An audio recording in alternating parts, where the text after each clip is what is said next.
This is AllDolphins Talk on the Our Football Network as Miami ends their 5-game win streak in Denver.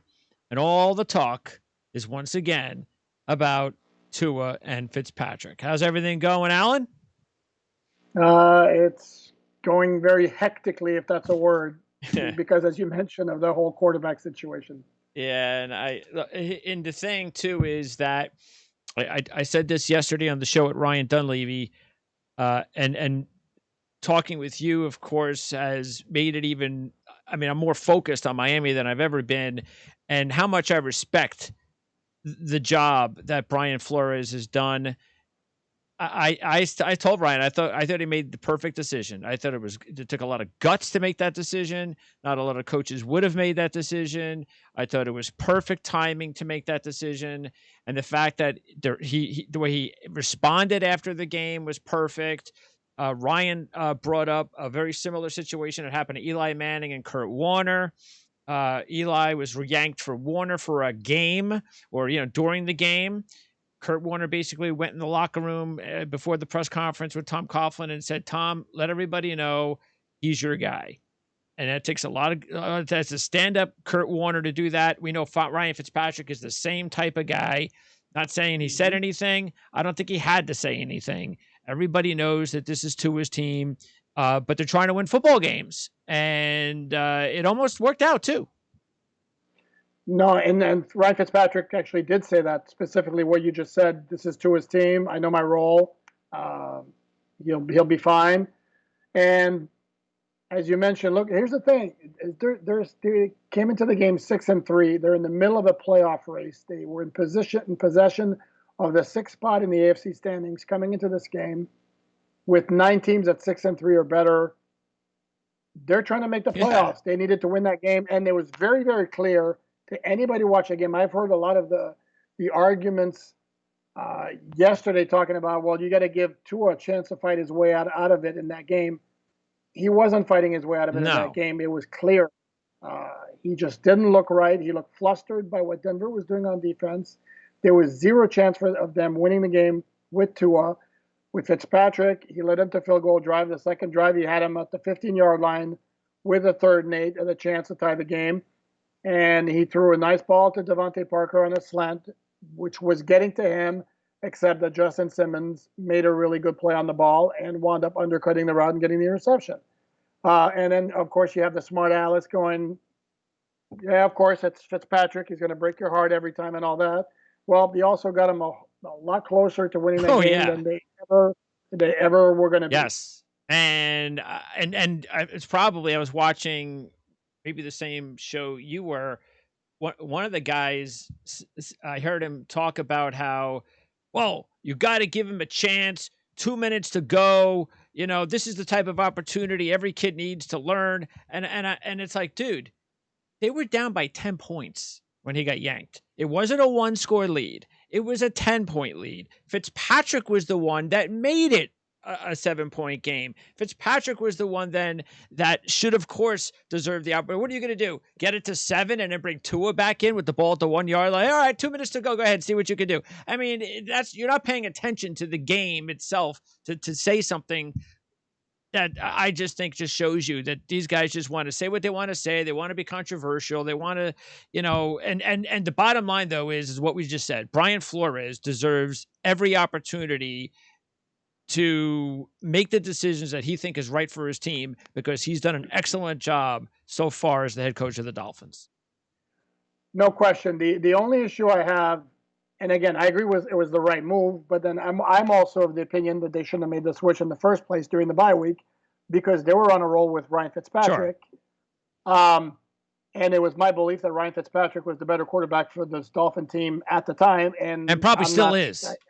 Probably still is, and so that's the thing. So if you make the switch at that time, to me, then the focus of the season shifts to Tua's development instead of trying to make the playoffs, and then now you kind of reverted back to maybe it's more about trying to make the playoffs, or maybe it's a combination of both. And everything that was said at the time of the switch, if you recall, it was It's a decision that we felt was in the best interest of the team moving forward. At no point was it said it makes us a better team.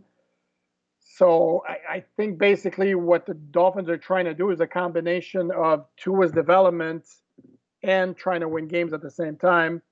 And if you're going to go with that mix, then absolutely the move to make was to make the quarterback switch against Denver. And I'm sure he'll do it again under the same circumstances. Hopefully they won't be under that circumstance. And Tua, this will be a good opportunity for Tua to understand that, hey, if I don't play well, I'm not given this opportunity. I have to work my butt off. And I'm sure he knows it. But hey, I've just been proven that if I don't play well, I'm going to get yanked. Nobody wants to get yanked. And this is just another learning experience. And look, how often do rookie quarterbacks get the opportunity to play for teams in the middle of a playoff race? Very rarely.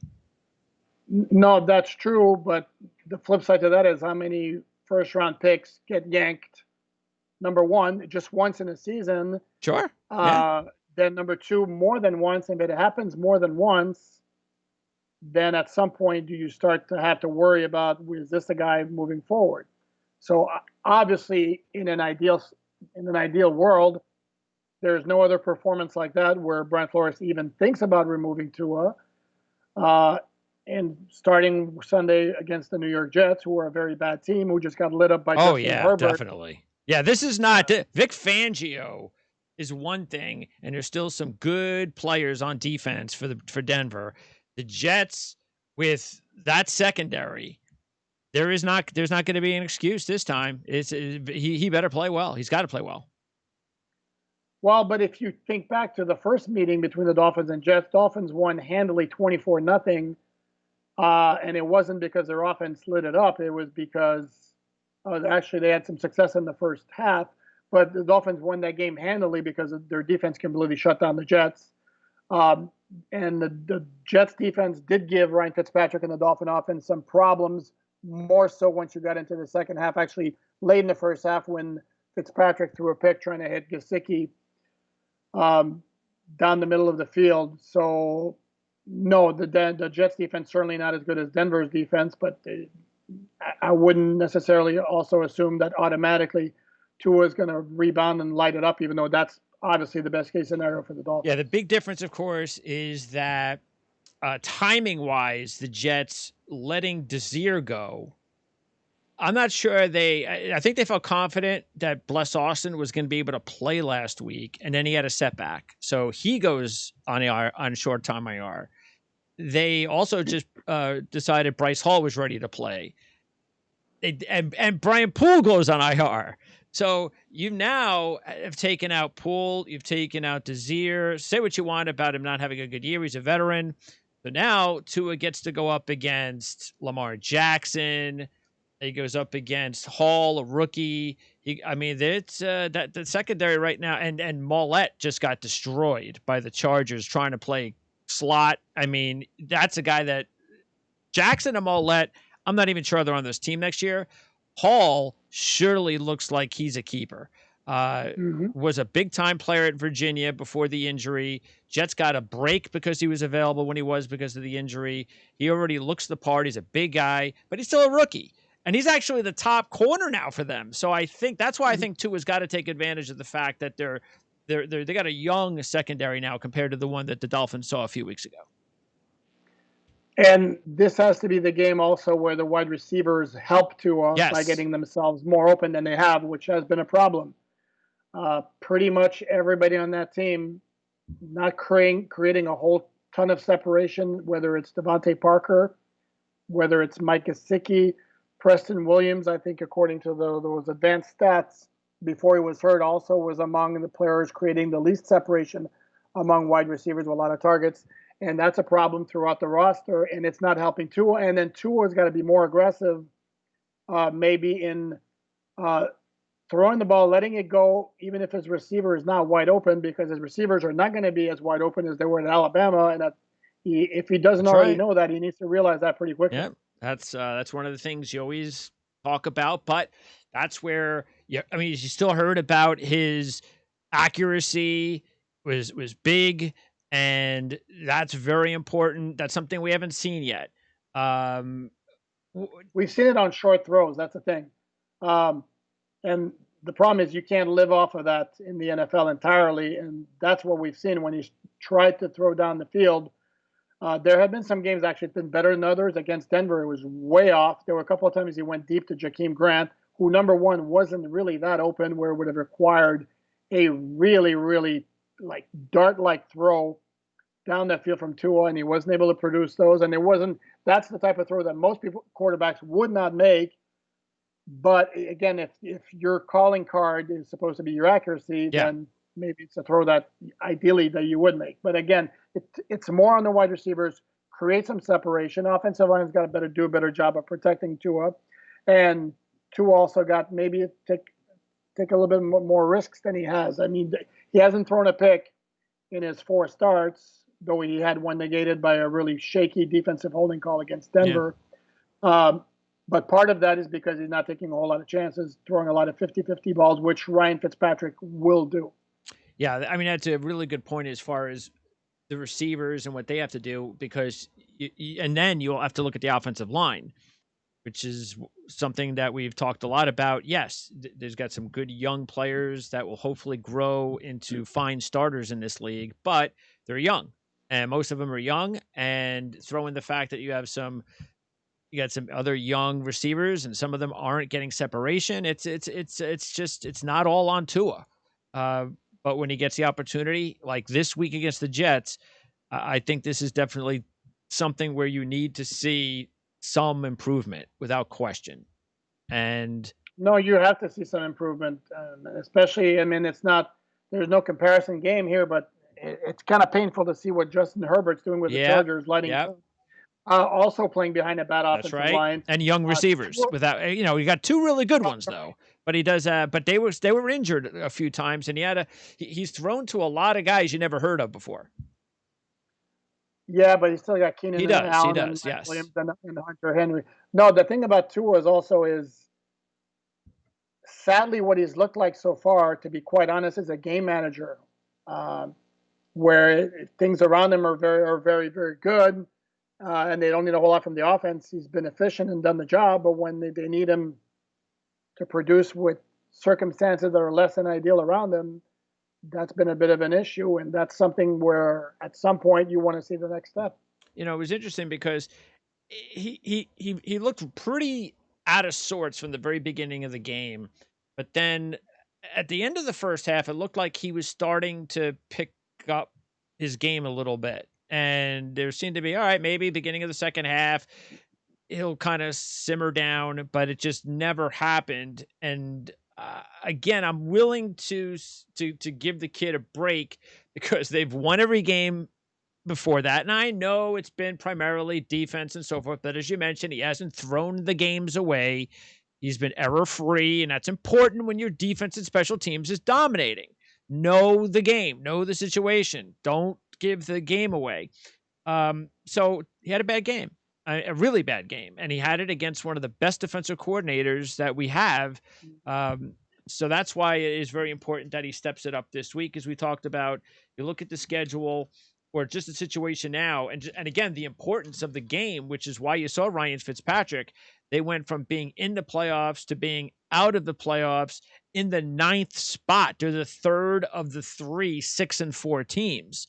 But they can get right back in it with a win or two, and that's why you got to take care of business against a winless team for sure. No question. The thing with the Jets, they're 0-10, but their last 2 games they've come close. I mean, they lost it by 3 against New England in the Monday night game, and then Sunday you got to give them credit for a team that came in 0-9 to put up the fight they did in the second half after being down 24-6 at halftime, gave themselves a chance to win the game. That's impressive. That they keep playing hard, and again, all logic says if you look at the 2 rosters that it's a game the Dolphins clearly should win, but it's not going to be just like they're going to show up and it's going to be an automatic W. No. And the other thing too is, and I don't know whether that even plays a factor, but you look at the Jets schedule after that game, it's brutal. It's like the Raiders, the Seahawks, the Rams, the Browns, and then closing out at New England, and they may be looking at the schedule going, hey, if we don't beat the Dolphins, we might be looking at 0-15 going to a finale at New England. And only, I So, think, because of the fact that you are playing a rookie quarterback. I think if you're saying the team, right. as a Jet fan, I'm saying the Dolphins are just as or the Jets are just as likely to potentially beat the Raiders, the Browns, or the Dolphins, with the biggest difference being the rookie quarterback. Correct, and I would expect Greg Williams is going to throw a whole lot at Tua to make it as uncomfortable as possible from the start. And the other issue right now we're talking about here with the Dolphins is the offensive line, because Solomon Kindley, one of their three rookies, who has started every game at right guard this season, was pulled from the game against the Broncos because he was having issues with a foot injury that had him on the injury report last week. Okay. Dolphins felt they needed to take him out, and then Monday, Jesse Davis wound up on the reserve COVID-19 list. So now his status is in doubt. And if those two can't go, then now you're looking at bringing somebody who's basically not played the whole year, and you're going to have two rookies plus a guy, whether it be Adam Pankey, Julian Davenport, or Michael Dieter, who are the other three backups. You're going to be looking at a guy who's basically had no snaps this season. So certainly less than ideal, and certainly something that would make Greg Williams want to be even more aggressive and getting after Tua. And that's actually the strength of the Jets defense, is up front. That's where you have Quinnen Williams, and they have a really good young group of defensive linemen. So that'll be interesting. That's definitely going to be a big part of the Miami Jet game. And again, it's a Miami Jet game, so you never know. You just never know. No, and Dolphins have lost their last 3 games against the Jets at MetLife Stadium, so it's not an automatic win. The run defense has been an issue this year, and they got beat up bad by Denver. That was the game. 189 yards on the ground, a couple of touchdowns. And what do you think is the primary culprit? Because we have talked about the interior. Of course, you have a starter out for the year. So I know last week we talked about the young kid from Alabama needing to step up, and it looked like, okay, he had a pretty decent game, but that was the Chargers. So this has still been an issue for Miami. Is there a specific culprit, or is it just in general they just have to get better? They just have to have more talent, or it's just more experience? Well, no, they just haven't been great against the run all year in terms of the yards per carry average they've given up, which was 4.4 heading into that Denver game before they got killed on the ground. So if you recall, that was a concern heading into last week's game, because their run defense wasn't great, and they were facing Melvin Gordon and Philip Lindsay. And the issues is, as you mentioned, they lost Devon Gotchow, who was a starting defensive lineman, interior defensive lineman. Christian Wilkins has been on the reserve COVID list, has missed the past 2 games, and he's still on the list. And today the Dolphins elevated Benito Jones from the practice squad as a COVID-19 replacement for a 3rd consecutive game. So I don't know if that's sort of a signal that Wilkins is still not ready to return. And that's a little bit of a problem, and that may be part of the issue the Dolphins are having. But it's been a problem all year, and it really surfaced. And then we talked about at some point this was going to come back to bite the Dolphins, and it certainly did. Now you're looking at the Jets, and they don't have a running back like Philip Lindsay or Melvin Gordon. All due respect to Frank Gore, who was an inspiration, but he's not the same guy he was 10 years ago. So logically, if the Jets offense is going to have any success against the Dolphins, it's going to be through the air. And that's something that very few teams have. The only one I can think of in recent memory is Arizona. And part of that is because the Dolphins just couldn't get their hands on Kyler Murray because it was too slippery in the backfield. Yeah, and the other thing, keep in mind that it's no coincidence that the Jets offense has been a lot better, because they have been the healthiest on offense that they have been all year. Now, Fant may be out, which I haven't heard anything today, but that didn't look good. So that'd be a big drop off at right tackle. But the rest of the line had played together the last 2 weeks, including Becton, which is a big deal. And then more importantly, they've had Crowder, Mims, and Perryman out there for the first time this year in both games. So it's no coincidence that they got everybody healthy. The offense is moving.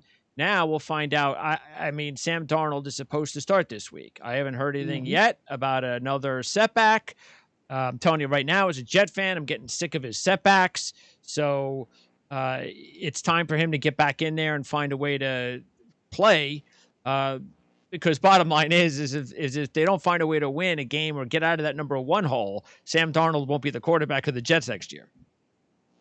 No question. But whoever it is, if it's Darnold or Joe Flacco, I expect nothing different from the Dolphins. That if the Jets don't find a way to make some hay in the running game, Dolphins are going to be coming after them wild and crazy. I know you mentioned the three Jets receivers who are in the lineup and certainly have a lot more ability than the guys that the Jets fielded when they played at Hard Rock Stadium. But the Dolphins have a lot of confidence that their defensive backs, that their three cornerbacks right now, including Nick Needham, who is, I mean, every week getting better as a slot corner. I think they feel pretty comfortable that those three guys can handle the Jets wide receivers, and that's not going to stop them from going crazy with the blitz coming after Darnold or Joe Flacco. Yeah, if it's Flacco, I think you're going to see a very similar situation to what you saw a couple weeks ago. Even though the Becton will play in this game, he can't move. And if he's on his butt, on his back end, I think it's going to be a long, long day for the Jets offense. Darnold, a lot more ability to move, no question. That'll be a bigger advantage for the Jets. But either way, look, the Dolphins, I don't think lose this game unless Tua plays poorly. Maybe they have a couple of turnovers, Tua throws an interception, that kind of thing. I just think the matchup, like you said, with Frank Gore having to run the football, P. Ryan is now on injured reserve. So, they're going to maybe Ty Johnson as the backup, number two guy. So if they can't run the ball too effectively and they have to worry about Miami's corners on the Jets receivers, I don't see the Jets moving the ball very effectively unless they're set up a field position. No, I don't either. But I would have some degree of concern about the Dolphin offense ability against the Jets defense, which, mind you, is coming off a game where Justin Herbert lit him up, as we said. But I don't know that the Dolphins right now are that kind of team, especially with the concerns that we have on the offensive line with the Kindley injury and Jesse Davis being on the COVID list. If those two guys don't play, I think you're looking at a very problematic situation for the Dolphins with the offensive line, which is coming off a really poor performance to begin with their regular group. So that would be my one area of concern where they could find themselves in a close game because their offense can't get out of its way, where the Jets are able to stay in the game for a long time because it's a low-scoring, close games where both offenses struggle. And also, how does this young team, how do they react after losing for the first time with Tua at quarterback? This is the first time, we talked about this last week, first time Brian Flores and this group went on the road as a favorite. They didn't handle it very well. They're back on the road as a favorite again. After a loss this time, how do they handle it? So this is all about growing up together. But see, I'm not concerned about that particular issue because this is one of Brian Flores' greatest strength as a head coach, is he's so tunnel visioned that every game is its own entity, and residual effect either from a big win or a bad loss, I don't really think comes into play as it might with some other teams. So I think if they're going to lose this game, it's going to be because the offense has issues, probably starting up front. That would be the one concern. I'm not concerned at all about a letdown factor or a residual effect from the loss at Denver. And after that, it's Cincinnati without Joe Burrow. So that's a big... Yeah, that's a bummer. Yep. That's a bummer. Yeah, it's a bummer for the league. There's no question about it. It's the reason why when the quarterbacks get these calls, I've been around this long enough to be like, okay, I don't like it, but whatever to protect them, you have to protect them. And this is why. It's terrible. But no, I've been looking forward to this Tua Burrow matchup the whole year, ever since the schedule came out, and now it's like, I'm sorry, but I can't get really jacked up for Ryan Finley. No offense, and the Bengals are just a really bad team. But even if they were bad and they had Burrow in the lineup, yeah, that would have been a fun game. Really, sure. Yeah. No, and this is why I can't understand. I have Dolphin fans telling me they want the Jets to win and more than once because they don't want Trevor Lawrence in the AFC East, and I'm Yeah, why like, not? It's fun. I want Trevor Yeah. Lawrence in the AFC East. It's fun. Yeah. I mean, I'm old enough to go back to the Marino Jim Kelly days, and those were fun games all the time. Yes.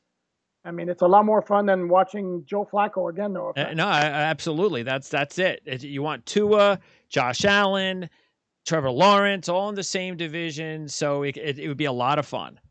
And because you want your rivals. You want to beat your rivals, but you don't want to beat your rivals 10 straight times. You just don't. It doesn't become a rivalry anymore. You kind of you lax, especially if you have, like you said, quarterbacks that you just it's just another game. You don't want it to be another game. You want to love to hate your team because they beat you every once in a while. And they've got really good players. I mean, with the Jets, I hated to lose. I hated to lose all the time to Dan Marino all those years, but you respected the guy so much and you loved to compete against him. That's what you wanted, to see your team compete against the greatest. And it also means a whole lot more if you beat, for example, you beat the Patriots with Tom Brady, means a whole lot more when the Dolphins, for example, beat them in 2008. In the Wildcat game was Matt Castle at quarterback. Yeah. And it was a fabulous day because of the Wildcat and because of all of that. I will bet you Dolphin fans would have savored that win even more if Brady had been in the game instead of Matt Castle. Absolutely. That's a fact. Yep. So I don't know if the Jets, with Jacksonville, the way they're going, they're every team they're playing on their schedule has a winning record. So just like the Jets, the schedules are tough for both teams, but all the Jets have to do is win one game, and then Jacksonville's in the driver's seat. So yeah, it's crazy. No, and the crazy part, if you recall, the first 2 weeks of the season, Jacksonville, which was supposed to be horrible all along, starts off by beating the Colts. Yep. And then they lose a 3-point game against Tennessee. Yeah. It's like, what's going on with the Jaguars? And then their descent started with the Thursday night game where the Dolphins smacked them around. That's right. And ever since then they lose, and they lose pretty badly every week. And they haven't won since. Yep, absolutely. And they are who we thought they were. That's right. So, but good opportunity for Miami with the Jets and the Bengals without Burrow, back-to-back weeks. Get right back into being in the playoff picture instead of outside the playoff picture, because the Dolphins were still fortunate to have Baltimore losing. Las Vegas, one of those teams were going to lose, but Las Vegas, of course, making sure that they did not steal that win against the Chiefs. That would not have worked out. And Cleveland, even though they're winning, they're not winning pretty. So, that's still a team that I'm still not sure about. We'll see. I mean, they take on Jacksonville on Sunday. So, but they're built. The thing about the Browns is they're built for December in their area as well, because they run the ball so well. Yes. Chubb, Kareem Hunt. So yes. that's why I think Cleveland is here to stay. All right. And other than that, again, next week it will be Cincinnati to talk about, and Thanksgiving coming up in a few days. So at least we're here watching football, NFL football around the holidays, which is great.